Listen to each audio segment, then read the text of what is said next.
Tervetuloa Suomen Lukiolaisten liiton korpikeikalle. Täällä emme suinkaan ainoastaan rapsuttele kilipukkeja, vaan luomme liitolle tulevaisuutta.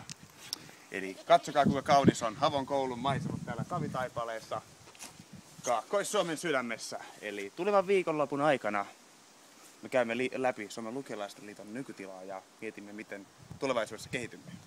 Tankkaamme tietoa tutkimusten historiamme kautta sekä paneudumme syvällisesti muun muassa Lukiolaisten liiton tavoitteisiin, toimintasuunnitelmaan, strategiaan, talousarvioon ja niin poispäin. Eli meillä on aika paljon asiaa tänä viikonloppuna, mutta puitteet meillä on mitä parhaimmat tänään. Meitä tulee tänne paikalle noin 30 henkeä ja mä uskon, että me saadaan paljon hyviä ideoita ja saadaan ensi vuodelle sitten taas pikkusen taas mennään eteenpäin ja toivotaan, että Spider ja kumppanitkin viihdyttää meitä sitten, että me jaksetaan sitten aina tässä ajatustyön välissä käydään ulkoilemassa ja tehdään kaikkea muuta mukavaa.